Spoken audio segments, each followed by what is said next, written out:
Hi everybody, welcome to Control, Alt and Compete. Today we're joined by Lucas Blakeley. Hi Lucas, how are you? I'm good, how are you? I'm good, mate. I was thinking, last time I met you, or first met you, it was in Knock Hill. Yeah. Do you remember? I still remember. Yeah, we got talking. I had the Formula Ford car there. Yeah. That was my first. I think that was like right prior or slightly after my first ever race weekend in a race car. On a, not karting as such, but on an actual race circuit. And what was the story at the time then? What were they talking to you about? So at that time, that was when I first met you, that was me just beginning my real racing journey, but on a circuit, so to speak. I raced karts when I was younger, from 2010 to 2015, but I had never made that jump that people usually make, going from karting into cars. So that was me literally just beginning that new journey.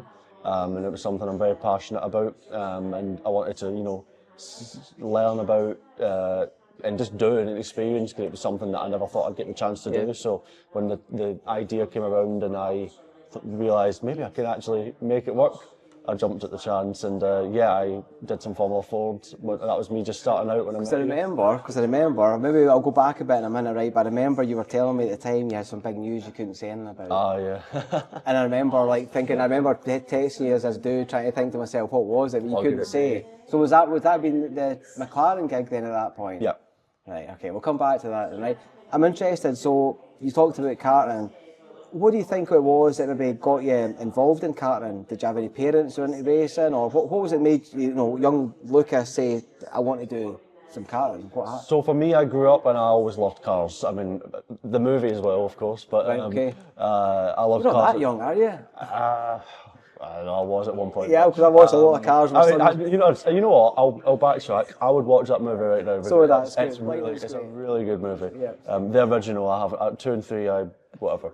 But no, I've always loved cars. Loved racing games. I remember Need for Speed Most Wanted, the 2005 one on the PlayStation 2. I was just obsessed with cars in general. I remember having the Top Trumps book or something of I had the Bugatti Veyron, and I was always obsessed with what's the new fastest car and top speeds, and watching Top Gear and all these sort of things. So did you like the McLaren F1 car back then? That was always my favourite supercar. So the one that you sit in the middle. Oh, the F1, yeah, the central one. Yeah. It's a cool car. Having seen it as well, it's. I know you'd have seen it. So I've always loved cars, and then I've always loved Formula 1, and for me it really kick-started at least in my memory, 2007 when Lewis came along, driving the McLaren, fighting for the championship in his first year, winning races. And from that point, it was obsession. It was, 2008 onwards, 2007 even, but just obsessed with Formula 1, getting my first, I've still got it framed, I think it's my first piece of F1 merch, like the Vodafone McLaren. Nice. And I had it signed the next year by a bunch of F1 drivers. I've still got these little pieces. So how did you get access to do that then? How did that come about? Was your dad into it, your mum into it? So my mum and dad watched Formula 1. I don't have anyone in the family that has done racing before, if that makes sense. I was definitely the first to go down that path. But just casual fans of Formula 1. They'd watched it for many, many years, and I think I just took it to the next extreme. From there, and it's been my passion for my whole life. It's quite weird because I've had some people have I think that's where maybe me and my brother are really different, or maybe we were as such, because he's super talented at lots of different things, but I just chose one thing and decided, that's it. That's all I can. That's all I can do. So what did it look like growing up then and actually going into doing the karting then? How did that come about? Was there places, you're from Irvine, right? Yeah. Was there anywhere local? Have you always been in that area? Or? I've always lived in Irvine. I was born there, I live there still. And there's nowhere really, the first time I ever went karting, unfortunately the place is now closed now, but our first time I ever went karting was in this, it was Cambuslang Karting. Okay. Some people might remember it. It was, I remember Ian Brown ran the place, and it was that was the first time I ever drove a go-kart when I was 7 there. And that was it was a 40-minute drive or something from the house, but I remember I went once and it was in the wet, and it was I was hooked. I was asking to go all the time. So was it an outdoor track then? Yeah. And it's a shame that it's not there anymore, because it was that's where my journey actually fully began, and in terms of driving a go-kart for the first time, and that's something that you only get once, right? So. And you're saying it's not there anymore. I can imagine a lot of places are shutting, especially some experiences if they're not getting the people in. But do you think, in a sense, then it's the obsession for for racing, karting, and then people go up that way, or do you think with the sim there's a balance now with that? I think from when I started karting until now, it has changed massively because nowadays you've got the sim technology and the sim racing, which in my view is becoming more like, if you want to become a race driver, I think now it's becoming more of a non-negotiable. It's like you've got to be good on the sim, you've got to be, familiar with the technology, the methods that you use, because all F1 teams have simulators for a reason as well. Yeah. But I think it's just any up-and-coming driver now will be, grinding, whether it's iRacing or a set of course or any game that they pick as such. There's definitely I think that's just the modern way. But back when I was starting out, it was very much karting's the first step to Formula One, so that's what I'm. Well, it's funny when you see the F1 and they go back and they show you when they're all Albon and that, and they're all friends when they're all racing, they're younger. Yeah. It's funny seeing them all in the wee karts. But I was thinking, do you think then? Obviously, it costs a lot of money to do karting and to have a kart, right? Do you think then, obviously, if people have money, they're more privileged to get into the sport. Do you think with the sim, it's maybe opened up the pool to other 100%, 110%. I think that, well, I can only speak from my own experience, but I would not have had the chance to do any of the racing that I've done in single-seater cars had it not been for sim racing giving me a career. It has. There's no question for me there, but I am very, very fortunate that I've been able to be in the position where I can use my career and my sim racing to be the sort of springboard, and also not just obviously from the financial side of it, being able to facilitate even thinking about going racing, because it is insanely expensive, but more also from a skills perspective. We'll maybe get to it, but when I went to Race of Champions the first year, I had 20 minutes behind the wheel of a car on a track. Up to that point, all my knowledge base was from the simulator, and I was on snow and ice driving rally cars, and all that experience came from the things that I cross-related it to was literally, and I'm not even kidding, drifting on Forza Horizon 1, 2, 3, going on a set of Corsa and drifting BMWs. Don't you? It's just you're building a feeling, you're building a sense, and obviously you don't have the emotion, but when you're combining all of these senses, these feeling. A lot of driving is feeling. You want it to be as natural as possible, because when you're not thinking about it, when you're not double guessing, that's when you're in it's flow state, right? So even in the very minimalist, when you go karting, you feel when the car's about to go. Yep. When you're doing a big corner, and obviously the ones are tight, but if you've got a big long corner, you do feel when it's about to go. So I can imagine it's all about the feeling at that point. Yeah. See then with the racing that you're doing, do you think that the feeling that you get if you're on the sim rig quite a lot, is it a shock to the system when the mind suddenly feels all the G's and everything? If anything, it's the best. First and foremost, it is the best feeling when you pull out the pit lane. I remember last year pulling at the pit lane. And this is after I'd been doing a couple of I've already raced 2 race weekends. I remember getting in a car at Donington. I was getting to try the new GB4 car that was racing this year. I remember pulling at the pit lane and just laughing all the way down the corner curves, because I was just couldn't believe it. This is what you're not getting. The noise, the feeling, the speed. It is the best feeling, and I had the biggest. I'm smiling about it now. It makes me miss it so much sitting here right now, but. And what does the sim feel like when you go back into that? The sim is good at a lot of things, but you just can't get the speed. That is simple.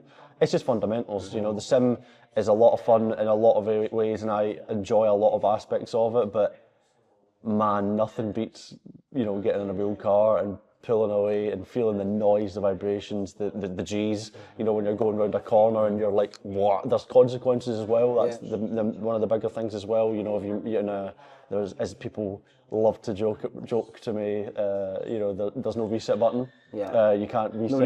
No rewind. It ain't no game. It's got. Neither rewind. No. But that's what makes it so thrilling. When you're, especially when you're going around some of these tracks in the UK that are just epic.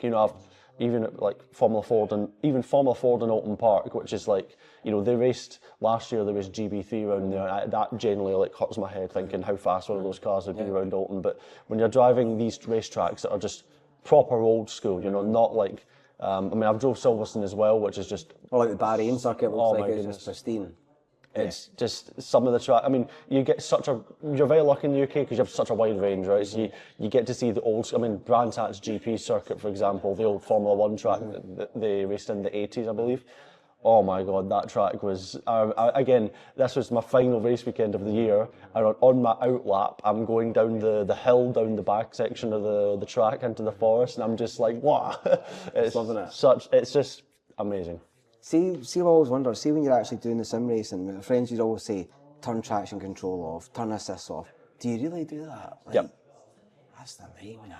Yeah, but it's for me. It must be good, but I was that weird kid who I don't know, but it was like turned all assists off. Yeah, pretty much. Like what I still remember. It was like F1 2010, and it was my first time having a wheel. And obviously, you start off with having assists. And I meddled with turning a few off here and there, but I got to the point, and I still remember this. I don't think I've ever told this one, but I still remember like I was on Bahrain. Which is to this day still one of my favourite tracks to drive on the game. Have you got the world record on there? Did you smash it at one point? 'Cause I've watched Over the years I've had it many times because it changes game to game. Right, and we've got the new game out like a few days ago. I'll maybe need to go steal the world record back. But I still remember F1 2010. It had my first wheel. It was like I still remember the wheel and pedals I had. I had it on a wobbly desk, and I was on a desk chair that was rolling, and all the classic sim racer stuff where you have to pull the pedals back towards you and stuff like that. And I remember it was like I was driving an HRT round Bahrain against, and it was my first time turning the assists off, and I did like a 100% race. Wow. And I was like, right, we're doing one thing at a time. I was like, right, we're going to use this gear in this corner, and that's how I started. I never turned them on. It's like you're playing an instrument. Like when you watch somebody do the world record lap when it's like the fastest it's ever been, like in the weekend in Monaco, Lando, right? And you just watch that in car, no music, nobody talking. It's amazing. See when you're going round these corners. It must be like, how do you know your braking points all the time? Well, that's the thing. How do you know when It's got to be, you say, how do you know these things? It's almost got to be like you don't even think. Yeah. Like you've got to turn up to the corner and like you've got to let your instinct take over. Like the way I think about it and what I've really learned across, mainly in the last year or so when I've done a bit more like single-seater racing, is that the less I think and the more naturally I drive, just everything unlocks, I just need to not think. Is that why people like Liam Lawson, for example, not throw him under the bus, but do you think that's when sometimes you see the confidence going in drivers, like, Perez, when the confidence goes, they're overthinking it. Do you think that's what happens to them? I don't think I'll get myself into criticising. Yeah, fair enough. It's not in a bad way, but I feel like sometimes when people are on it, like Max and that, and their confidence is flying, they're smashing it, and it's like any sport, right? I think if you're Max Verstappen's teammate, you've got a pretty damn hard job. I think he's just such, what you see him do week in. Yeah. Well, pretty much weekend in, weekend out. He's got such.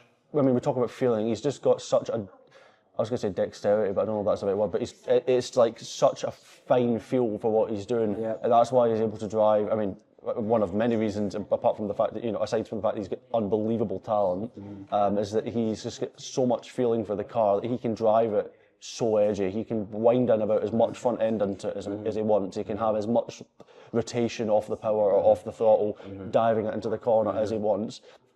And he'll be able to handle it because he's got such a feeling and a confidence, and that's, in that car, or and I think there's many F1 cars that you have on the grid today that are tricky to drive. Yeah. But Max is the one that's probably the most in tune with his, and to jump into that car and then try and match it is naturally a very tricky thing to do. Why you talk about setup and they all want their setups, right?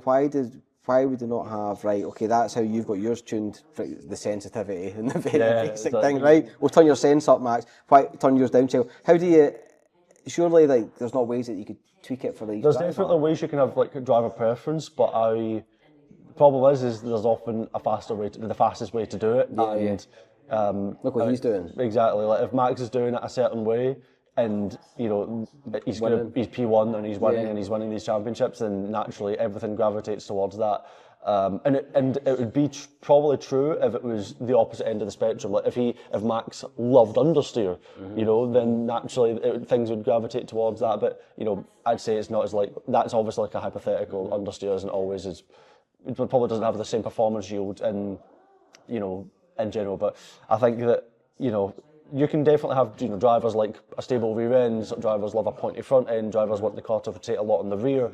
There's so many. It's driving can be. This is when it breaks down into such a complex art of like, oh, this driver likes this, or you know. How and then do you get their preferences? Where do you think it builds comes from? Honestly, it can come up from the junior formula, so you can drive, and I mean, even in F4 or GB4 or the junior formulas, each team you go to will have probably a different setup philosophy potentially. So every time you jump in a different team's car, it can have a different feeling, and you can, depending how much you drive it, you can just build up a tolerance to, or you just get so dialed in or learn a certain way about, you know, this car drives like this, and then you just naturally evolve around it, whether it's, you know, you brake really hard and deep into the corner, whether you like to roll out the brake, high momentum. It can all stem from what you know, drive up through the ladders with, and you know, whether that's, so if you go up through the ladders with a pointy front end, you might that may just follow you for your whole career, or whether you want to, you know, even, you know, getting technical as such, you know, whether you want a certain ride height, whether you want the ride height to be low or high, or, you know, changing the rake, or whether you want the you know, even things like roll bars, or, you know, that's very general, that's not really super technical as such, but there's certain preferences where it's like, and that was things I was learning last year when I was racing in GB4, is like what I liked in the car. I remember we started out quite safe, quite understeery, and I was actually really struggling to get the thing to turn in the slow speed corners. Right, okay. I hadn't drove a car in 9 months, and I was just like, I was just trying to get my head around, because the tyres were different from the year before. But nothing changes in the clock, things. by the way. So when you're talking about instinct and things that you just automatically thinking, nothing, okay, change the car. Nothing really changes. You're sitting there, so like you're saying, you have to feel it. Yep. So it's the feeling you're... And it's just learning, and the more you do, the more you learn, you know, and that experience can count for a lot. You know, I think that F1, it's actually crazy to think how, this is probably one of the young, I mean, aside from, you've got like the outliers, you know, Alonso, Hamilton, Hulkenberg, but then after that, I don't know who the next youngest is after that as such. You know, it's such a young crop in Formula One, because I think that the drivers that are up and coming now are so well prepared and super talented. There's no fear. I mean, who has fear when they're, you know, 18 years old? That's what I mean. That's what I'm thinking. I certainly, you know, I think back when you know, it's just natural, you know. So.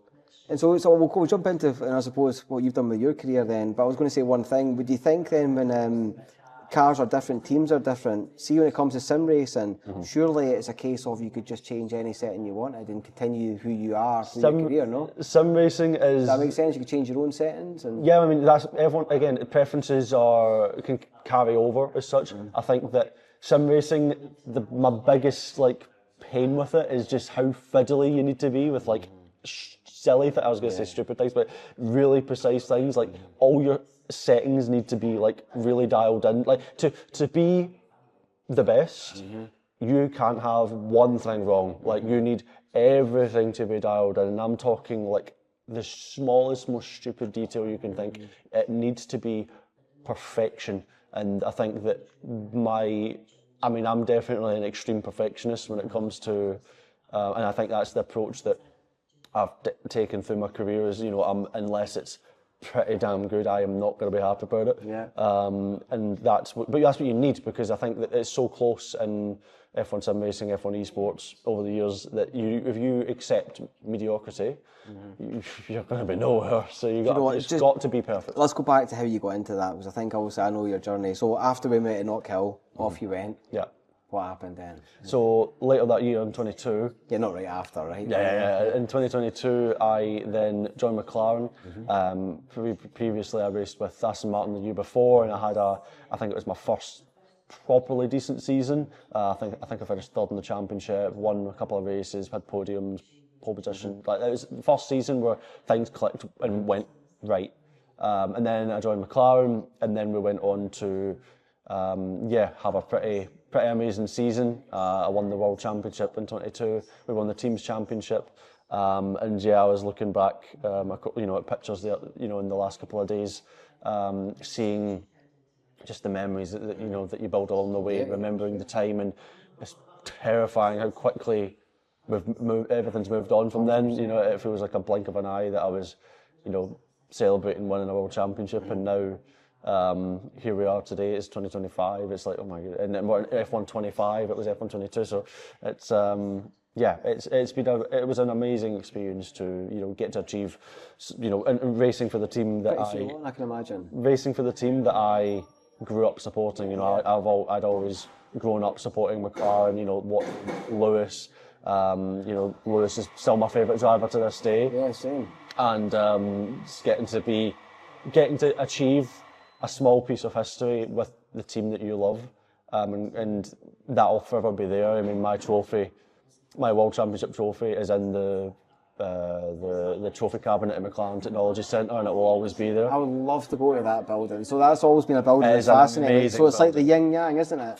So the half water. So it looks like. Oh, okay. I see. It's like you've got. I don't know how it was.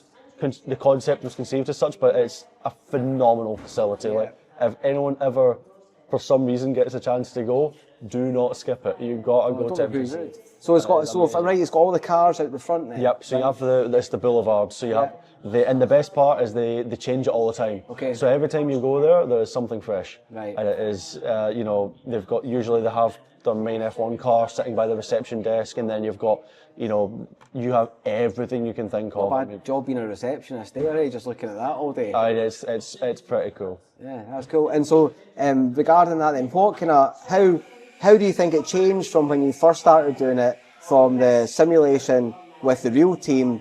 How did that marriage become? Did it suddenly become that they were looking more at this at the time? So how did the relationship build? I think it was really cool to see, and because there was genuine, in 2022, I remember we were working with one of the F1 team's strategists. Okay. And he was helping us with our processes, how to manage our races, and gave us a whole new world of understanding, and bringing some of that F1 expertise into what we did. What kind of things, if you can think off the top of your head? Yeah, so a lot of it was down to strategy mainly. I mean, his name was George. Is George, and we were working with him a lot during mainly the 22 season. He really revolutionised our processes. I mean, we were looking at race traces, which was something I'd never done up to that point. We're understanding like the data behind things, like the really nitty gritty. Well, it sounds like you loved that then. Oh, I love it. I mean, I'm a proper geek when it comes to, the. You need to be like that. You watch them in the pit and they're all looking at the stats. Well, some people don't really like some people don't like it. Some people are thinking, data. But is that the old school way, do you think? I don't know. I don't think it's an old school thing, because I think F1 Esports and F1 Sim Racing is a very young thing. I mean, it's most drivers are. I mean, I'm probably one of the older drivers now, which is horrifying to think about. But I think it's. I don't think it's an old school thing. I think it's just some people just don't take to it. But for me, I try and consider every possible angle I can if it's going to make me quicker, because my job is to be as fast as possible. If I'm not looking at every option to achieve that, then I'm probably not doing my job. And do you think the companies that make the games, is there a way that they could potentially, if they've got all the settings, so is every setting available to you? So when you use a copy of the games, each team say, look, you can't touch this, or you can't. No, I mean, it's the settings. Oh, I mean, actually, in the terms of F1 Sim Racing, you have sometimes they'll give I guess you could call it race director's notes of these settings are not to be changed, and it's usually graphic settings. You don't want them anyway, right? We're talking generally. Okay, I think so assists are banned. Obviously, you don't want assists. You have to use certain type of equipment, and in terms of nitty gritty settings, it's pretty much free reign. You can change your force feedback and how you want your pedals set up and all that sort of stuff. Everything within the game's parameters is fine. But they'll issue sometimes race directors notes, if you want to call them that. I don't know what they're actually called, but for example, we had to run certain graphic settings last season. You had to use I think it had to be a certain preset so that the game didn't you couldn't run ultra low, so it had to look at least decent for the broadcast. Naturally, people like to work ultra low, don't they? Yeah, I mean that's what I have at the moment because I want to get as much FPS as I can. But it worked. To be honest, it wasn't that big a deal. But it was there was also one where it was we had to run, but it was like you couldn't run anisotropic filtering off, for example. Right. And I still don't know why that was. It was just, it was literally, I think I read it, it was like, if you have anisotropic filtering off, you'll be disqualified. And I was like, I don't know what that does. I'll just leave it on now. I don't want to get disqualified. So sometimes there's certain things that will be like, yeah, this is out of bounds and this is that. But relatively speaking, it's free reign, aside from, you know, the obvious stuff where it's assists. I mean, we tuned into the last championship, and it was really cool to see all the, you know, the sims in a row. What does that feel like with the other drivers then, when you're all, you know, how the struggle you've put into it all? How much do people try and get out of you? What settings you're using? Is that? Oh, it's so many people. I think in esports, F1 Esports or F1 Sim Racing, sorry, people talk like together way more than like real motorsport. Like in real motorsport, it's like, I swear it's more hush hush, where it's like, I ain't telling you nothing. Whereas in sim racing, it's just, it feels like it's so much more, people are more friendly as such, but I'm not saying that subscribes to everyone, if that makes sense, because I'm one of those people where it's like, you ain't getting nothing out of me unless I really want to. Surely the teams will say, don't tell them. Well, yeah, exactly. I mean, you know, some people just love to go on about it, to talk about whatever, I guess, and that's up to them. It's not I'm not saying it's a good or a bad thing, but I just think it's a general observation. I definitely say it's more of an open book with sim racing. But I think I'm always been of the opinion that give it enough years for this to get more and more professional, and they will not be talking anymore. That's like anything. Yeah, you're right. The more serious it becomes, the more money it's involved. 100%. If that prize pool was double, they ain't saying nothing. Big time. And it's already a lot of money as it is, but if the prize pool was more, they would not be talking. And would you see yourself, obviously then you just, you know, parted ways with McLaren, would you think that what you see some drivers from F1, they might go into rally for a year, they might just, would you think that there's other racing scenes that you might want to dip into? I think that my specialty is F1 sim racing. I've always played the F1 games. I do believe I could jump on whatever game it may be, whether it's, I mean, to be fair, most people don't really know this because it was so many years ago as well, but I have raced on other sims competitively. I raced in the V10R League in a set of Corsa. You know, I did that. I know people are like, oh, but look, it's not like you're racing on iRacing. They'll think I'm just like naming like just any random championship. Everyone's got a voice, mate. I know, but it's, I think I did a V10R League in a set of Corsa, and I really enjoyed that. Actually, that car was so hard to drive, but I felt like I was really quick in that car. I think we were vice champions in 2021 that year. Nearly won it, but got away from me. I've raced on R-Factor 2. I raced on that during lockdown.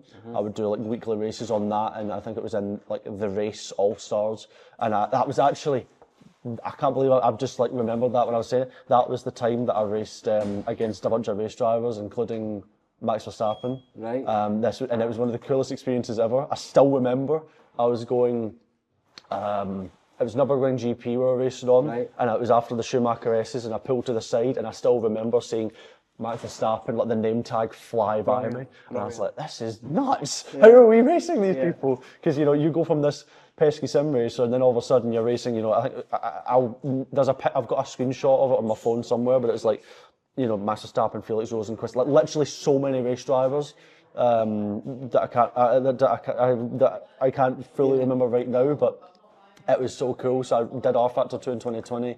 Had some good races on that. Won a few on that as well. Well, won a few. I think I won one, but it was like a really good one in Monaco. What else have I done?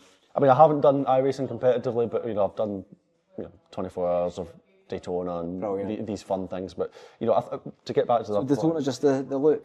The infield circuit as well, not just the oval, but I love that. That's NASCAR, isn't it? Yeah. Well, no, it's a prototype, so it's endurance racing. So I've done that 24-hour race, and that was good fun. But to get back to the point, I think that I could, you know, if I really wanted to, I've got the confidence that I could jump discipline as such. But obviously that takes a lot of work as well. You know, need to be, you know, everything needs to be adapted to it and all these things. But I think that I've spent my whole career and I've spent so much time on the F1 game, and it's definitely my specialty in terms of like what I'm best at, and it's also the one that I have the most passion for. You know, I love competing in F1 sim racing, and that you Yeah, I mean, I had a few questions recently. It was like, "Are you retiring?" I was like, "I am not retiring. What? No chance. I'm only 20. Well, I'm 23, so it's like I seen you. I'll Had get a, a while. I was watching your stream, and I seen you had a one up. You're in a red car there. Well, I mean, it's the first time in years that I've been able to just jump between whatever car I want. Yeah. You know, I still drive the McLaren though, to be fair, because I still like that You've car. got to like McLaren. Everybody likes McLaren. I'm still a massive McLaren fan. I mean, look, we had a phenomenal time together. We had, you know, amazing success. I'd like to think that, you know, I've made so many friends along the way. Well, I seen the love on the socials because I was looking at your announcement, and even the people that are coming back and that, I think they were very much. And that was honestly so heartwarming because I mean, to be honest, I wasn't even like super emotional on the day. I was just sort of like, to be honest, I was just focused on ticking off everything that I needed to do, whether it was like getting posts done, messaging XYZ. And it was just really nice to see so many people being supportive because I don't know when I'm posting these things what the reception is going to be like. But it was really nice to see that people were, you know, going to miss me. Oh, they're racers, and you're talking about the fact you love all the stats. People that are really into the sport, they'll love that too. And if they see somebody like you with a passion that, you know, loves the stats and gets right into it, you're one of them, eh? So yeah. Listen, Lucas, all the best. And what comes next? I'm sure you'll smash it, mate. Thank you very much. Thank you for having me. Cheers, buddy. Cheers.